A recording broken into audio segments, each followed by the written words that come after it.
diría, ya que se hizo ese cambio, estamos de acuerdo con el acuerdo de paz, o al menos con esa dimensión, una discusión mucho más compleja. Pero cuando llega la fiscal de la Corte Penal Internacional y dice, mire, sea lo que sea que ustedes hagan con este acuerdo de paz, la realidad es que los jueces van a tener que aplicar el estándar internacional, porque eso es lo que vincula. Ustedes van a tener que aplicar el artículo que dejaron por fuera del acuerdo de paz.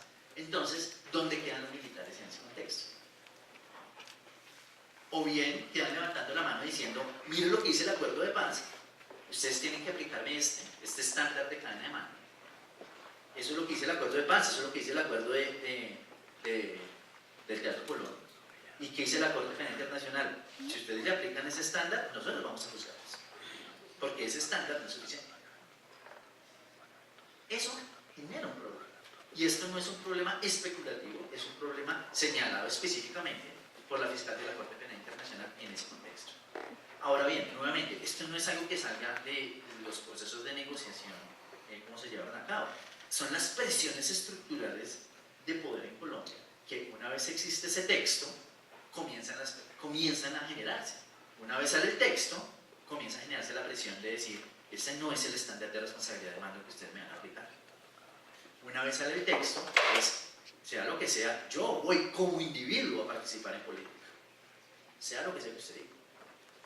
Bien, segundo punto, entonces, presión respecto a estándar de mando. El cambio que se dio en el Teatro Colón y la reacción de la Corte Penal Internacional respecto a ese cambio, y eso no deja pasar. Segundo punto. Bien,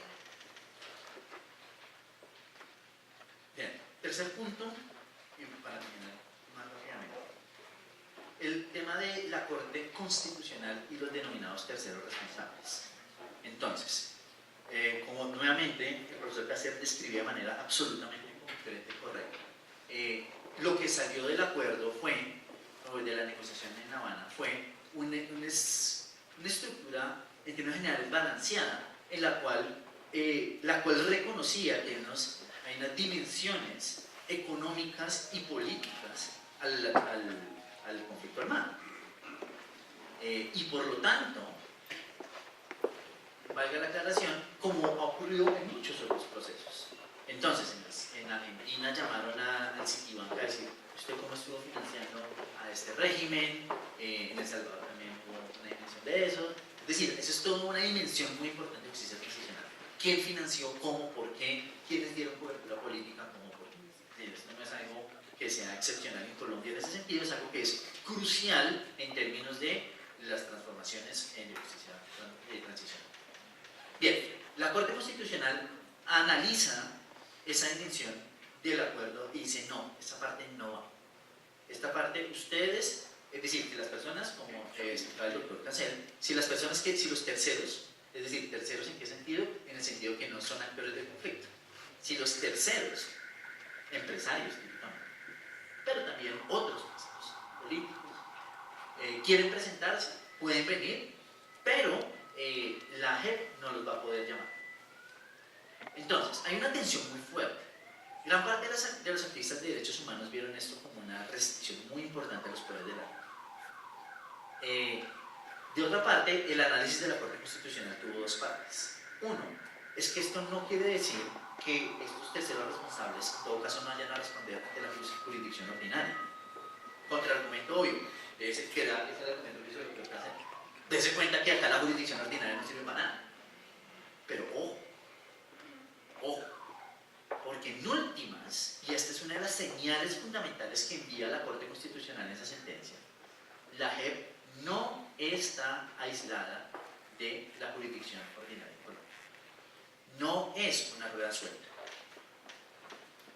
Así, entonces, el mensaje que transmite la Corte Constitucional en esa sentencia, que me parece un mensaje perfectamente razonable, es, a pesar de la línea que se marcó en el acuerdo de paz, que la JEP iba a ser completamente aislada y autónoma del resto del sistema judicial colombiano, lo que la Corte Constitucional dijo es, no, nosotros Corte Constitucional, primer cambio que puso la Corte Constitucional, vamos a poder revisar las tutelas en contra de las sentencias y de las decisiones de la JEP.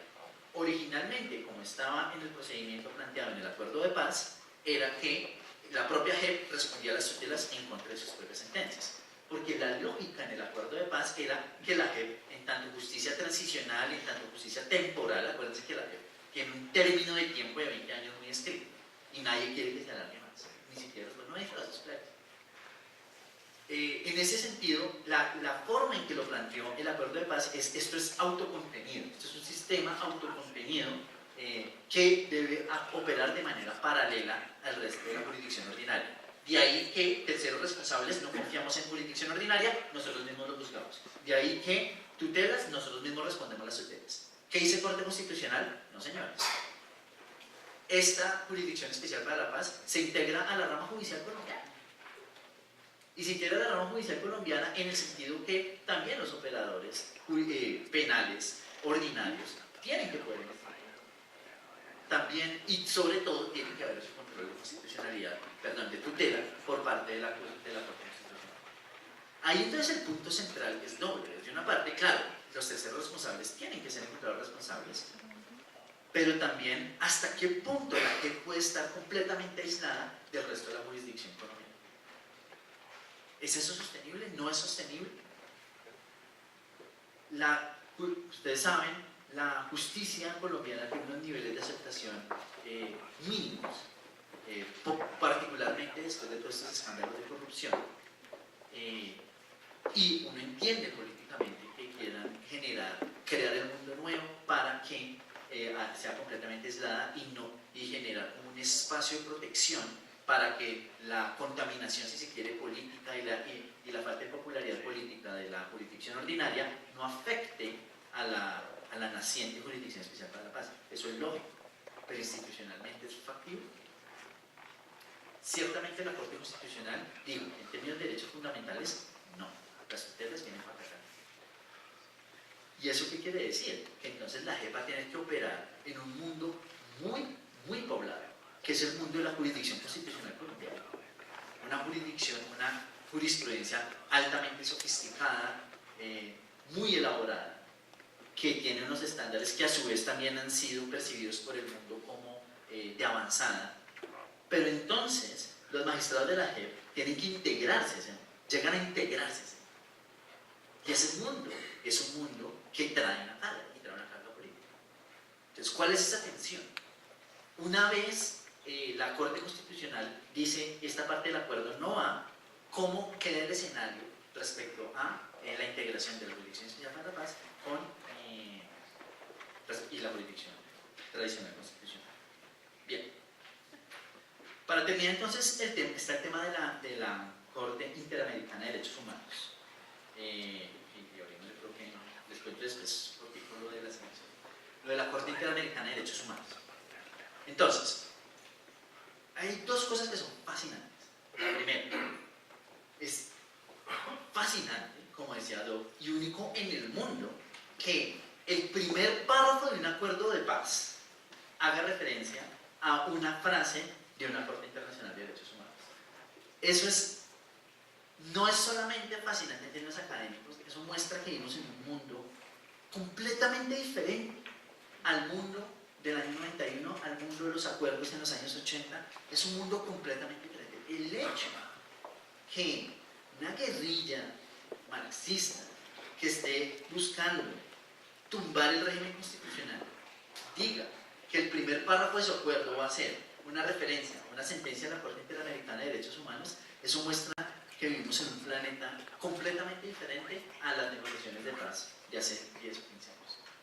Eso en sí mismo debe mostrarnos, en realidad, los límites tan grandes que tenían los negociadores de paz.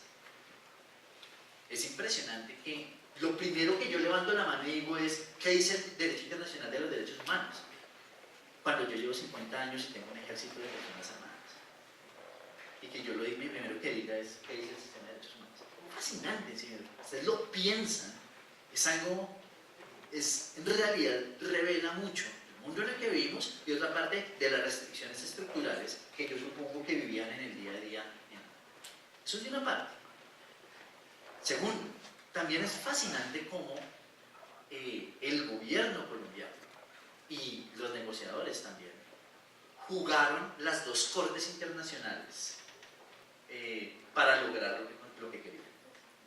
En un momento dado, los estándares, cuando estaba Moreno Campo, el anterior fiscal de la Corte Penal Internacional, Moreno Campo siempre dijo que no había que perseguir a todo el mundo, sino que era posible perseguir solamente a los principales responsables, que había que hacer una priorización, una selección, y Moreno Campo siempre dijo, es posible, y esto fue en el contexto del proceso de paz con los paramilitares, en el contexto de la Ley de Justicia y Paz.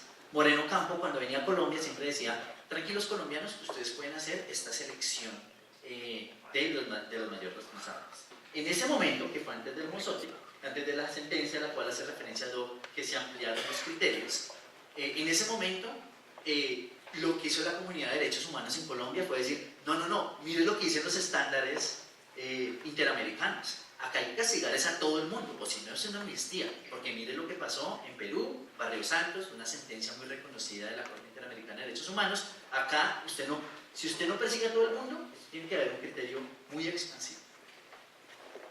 Posteriormente, eso fue un primer momento, pero posteriormente, cuando sale la sentencia del Mozote, que es una sentencia que cambia la forma de pensar de muchos de estos problemas. ¿Y por qué es tan importante el Mozote? Es muy importante la masacre del Mozote, que es muy importante por lo que estaba diciendo, y es que es la única, primera y única, bueno, hay otra, pero la más importante sentencia de procesos de paz en el contexto de o amnistías o de conflicto armado.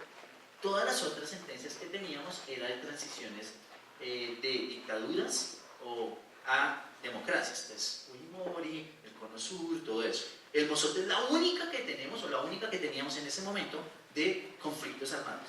Y conflictos armados en los cuales se aplica un juego de reglas que se llama el derecho internacional humanitario. ¿Y por qué es tan importante eso del derecho internacional humanitario? Por una razón muy sencilla, porque el derecho internacional humanitario permite matar. Porque es el derecho de la guerra. Si usted cumple ciertas reglas, usted puede matar. Y eso no es una ejecución extrajudicial.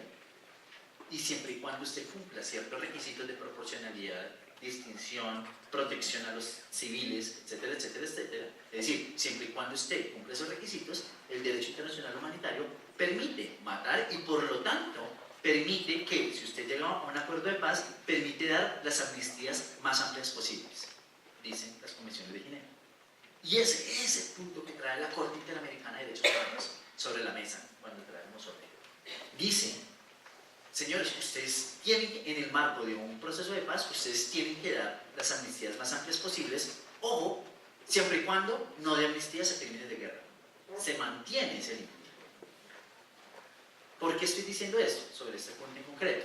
Porque, como les estaba contando antes, en ese momento, cuando sale esta decisión que permite un margen de acción más amplio del gobierno, en ese mismo momento, o a los negociadores también, en ese mismo momento es cuando también el gobierno dice, más bien en este caso usemos los estándares del sistema interamericano en contra de lo que nos está diciendo la Corte Penal Internacional. Entonces, en este punto, ¿qué es lo que les estoy diciendo?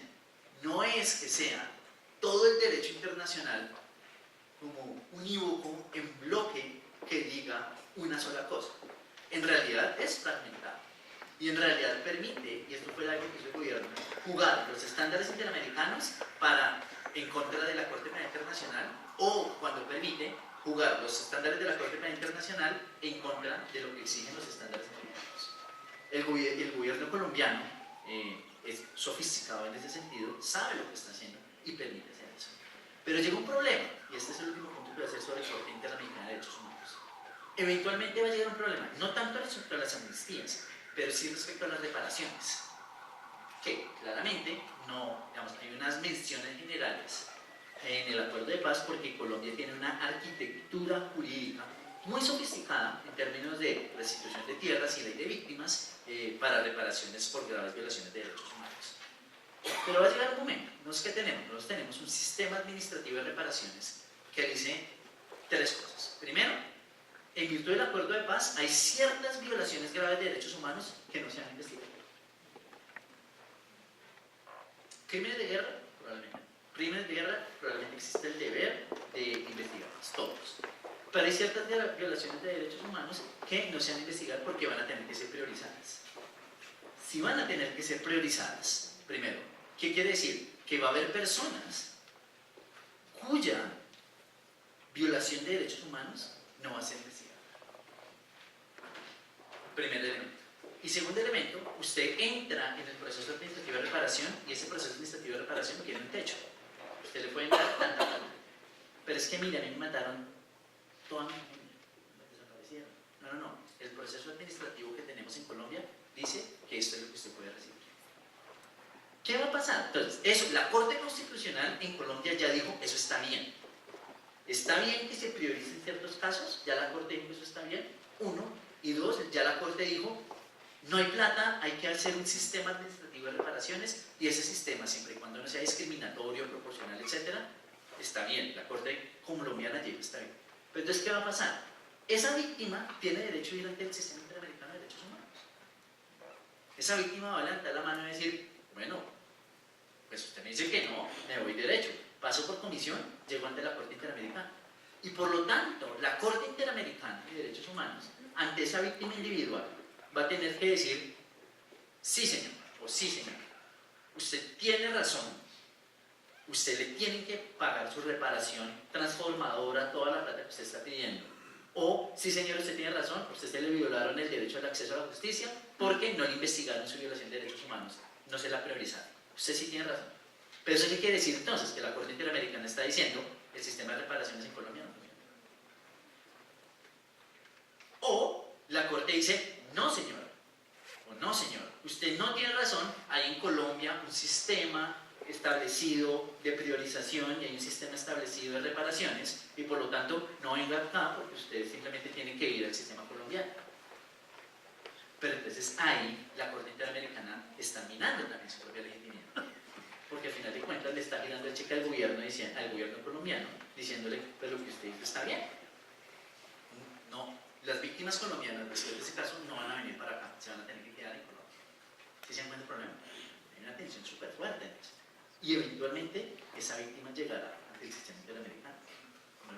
No las pueden bloquear todas, eventualmente llegará. No ya, el sistema interamericano es notablemente demorado, pero llegará. Y llegará en el momento en que se estén dando las reparaciones. Para terminar, sobre la selección de jueces, muy brevemente, yo quiero resaltar 3 cosas sobre la selección de jueces. Primero, la idea de los negociadores de crear este comité de selección, comité de escogencia, para escoger los jueces, es única en el mundo y soluciona un problema fundamental de falta de confianza entre las partes. ¿Sí? ¿Quién me va a nombrar? ¿Usted a quién va a nombrar? Yo no confío en los que usted nombre. ¿Usted a quién va a nombrar? Yo no confío en los que usted nombre. Pues más bien que los nombradores los nombren estos, básicamente. Y eso soluciona un problema fundamental. El trabajo que hizo el comité de escogencia a su vez, me parece que fue un trabajo extraordinario y único en el mundo, en 3 sentidos específicos, con esto cierto. Primero, transparencia. Nunca en Colombia había existido tanta transparencia en la selección de altos cargos. Y no estamos hablando de pocos cargos, estamos hablando literalmente de 70 y pico cargos, porque está la JEP, las diferentes salas y tribunales, está el fiscal de la JEP, está la oficina, la agencia para la búsqueda de desaparecidos, está la unidad para el desmantelamiento de criminales, de organizaciones criminales y violación de derechos. Primero, una convocatoria amplia que se presentaron 1.654 personas para el tribunal de la JEP y 652 personas para las salas. Perdón, al revés, 1.654 para salas, 654 para el tribunal. Es decir, más de 2.000 personas se presentaron, subiendo la información a una página web, completamente libre, completamente abierta, completamente gratis. Primero. Segundo, se abrió esa página web y se abrió a comentarios. Es decir, una vez las personas cumplieron los requisitos mínimos que establecía el acuerdo de paz, que en realidad eran muy pocos, eran unos requisitos mínimos de experiencia. Una vez ocurrió eso, se abrió la página web a que cualquier persona hiciera comentarios anónimos, en el sentido que no iban a ser públicos, pero iban a ser conocidos por el comité de selección. Pero la persona ante el comité de selección tenía que identificarse. Miles de comentarios, 20.000 y pico comentarios.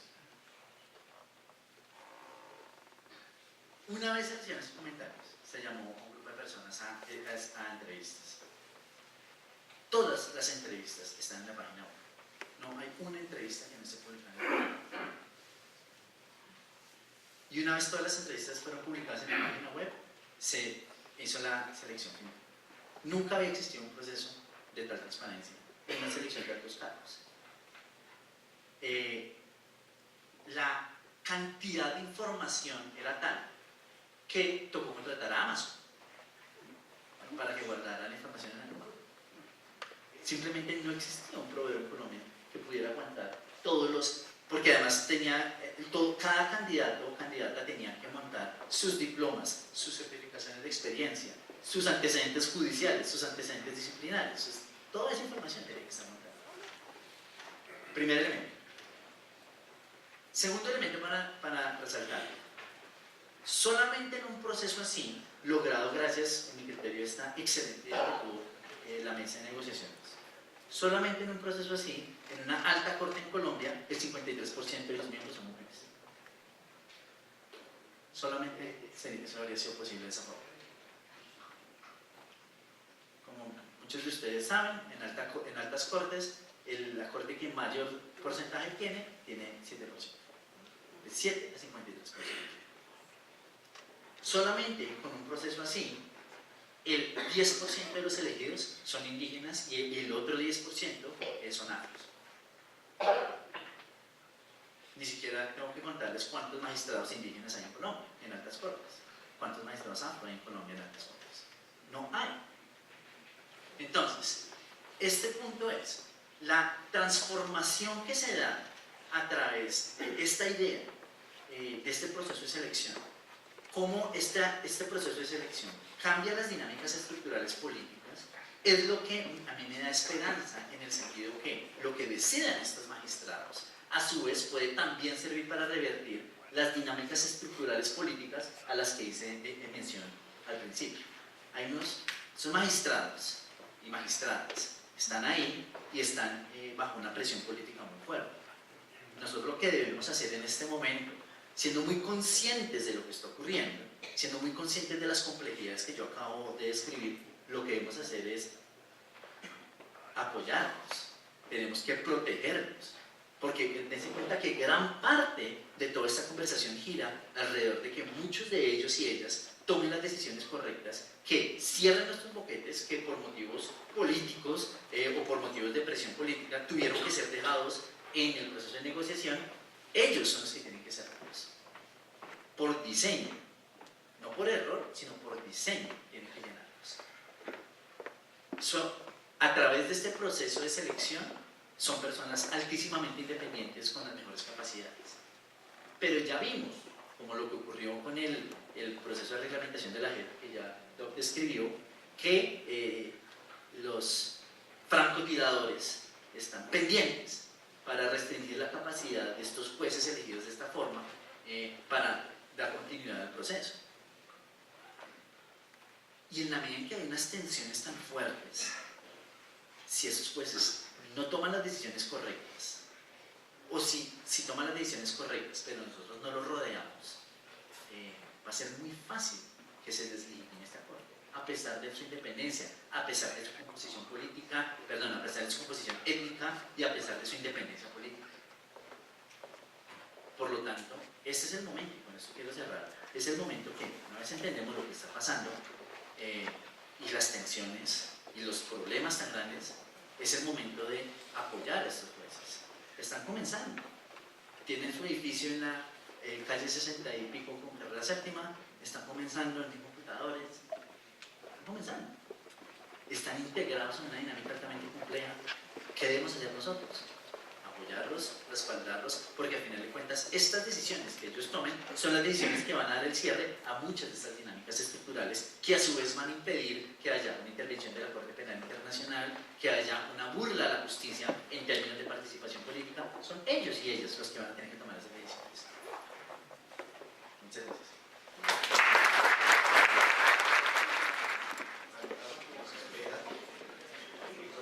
Detalle nos ha manifestado nuestros invitados, el profesor Casero, en la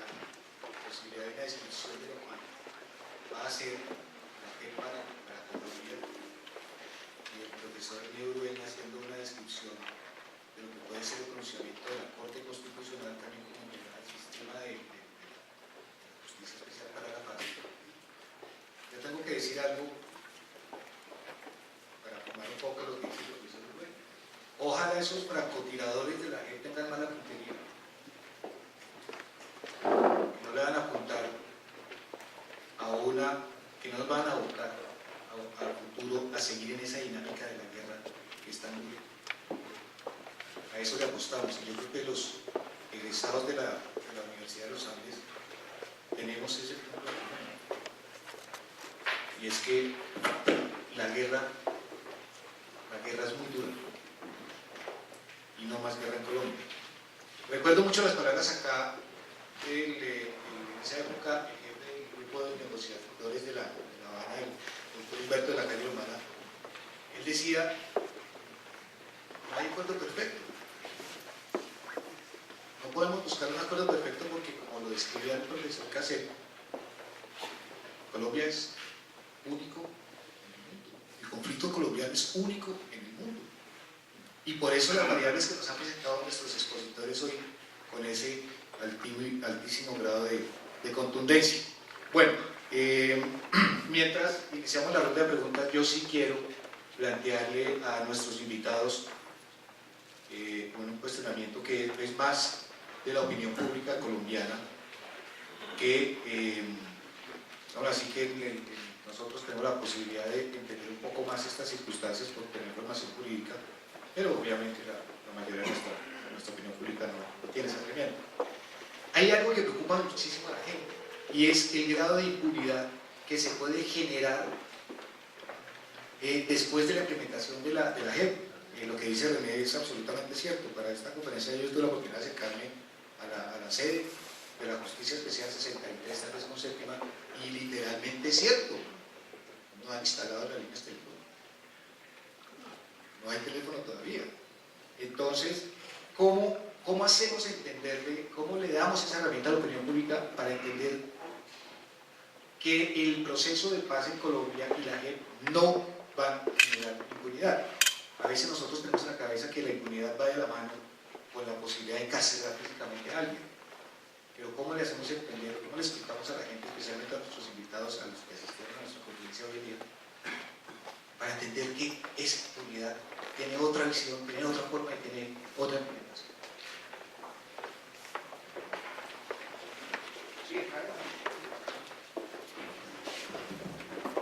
Yo digo una cosa muy breve. La forma en que no haya impunidad es apoyar a la JEP. Es decir, no es desmontar a la JEP, no es minar a la JEP. La forma en que no haya impunidad es que la JEP haga su trabajo, tenga recursos para que haga su trabajo y abra los espacios para que a su vez la JEP apoye a las... no me quito esto, estas son durísimas. Apoye a las instituciones de la jurisdicción ordinaria para que también haga su trabajo. Es decir, la garantía para que haya impunidad es que la JEP no tenga plata, la garantía para que haya impunidad es que haya un gobierno que desmonte la capacidad de operación de la JEP. Es decir, la JEP no es el vehículo para la impunidad, la JEP es el antídoto para la impunidad. La JEP es lo que permite que no haya impunidad y por lo tanto tiene que tener los recursos financieros, políticos y administrativos y el apoyo ciudadano para que no haya impunidad. No me atrevo a opinar sobre cómo convencer a los colombianos, pero quería hacer un par de observaciones. En primer lugar, felicito a René por una conferencia magnífica, estoy plenamente de acuerdo con todo. Nunca pensé yo en las negociaciones que la necesidad de que personas pendientes de acusaciones de crímenes graves tendrían que ser candidatos y si no, que no habría acuerdo de paz. Yo no me refería a eso cuando dije que había línea roja por las partes cuando va a ir a la prisión, pero eso fue otro tema. Segundo, el hecho de que el primer párrafo del acuerdo sobre la JEP es una cita textual de la Corte Interamericana, obedece al hecho de que cuántas veces se meten al abogado de derechos humanos como negociador de paz. Yo no voy a invadir la confidencialidad a las negociaciones por lo general, pero puedo convencer confesar que el autor de esa idea fue quien habla ahorita. Y la idea se vendió fácilmente porque nos dio desde el inicio un fundamento jurídico sólido por lo que se hizo. En cuanto a la impunidad, no sé si eso convence o no a los colombianos, pero para mí el tema es si haya justicia. Y justicia no es solamente el castigo. Justicia en el mundo real, para quienes conocen a víctimas de graves violaciones de derechos humanos, no es solamente penal. Quieren conocer la verdad. Quieren que los hechores, los responsables, aceptan su responsabilidad personal. Quieren esa reparación moral. Quieren reparaciones materiales en cuanto han sido dañados. Quieren reconocimiento oficial de que se les hizo mal. Y eso sería la sentencia de la guerra. Obviamente 6 a 8 años de restricciones efectivas de la libertad no es lo normal, pero ni tampoco es nada. Entonces yo formularía la pregunta es si se logra la justicia y la justicia que importa a las víctimas.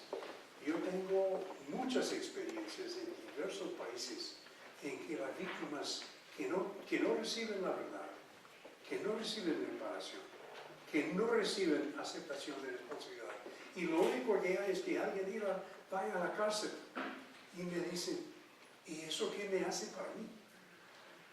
Entonces, la justicia es algo mucho más allá de un castigo penal y el gol debe de ser la justicia.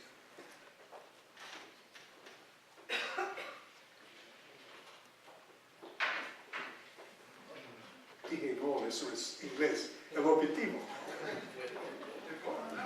Bien, yo quiero... Tenemos una pregunta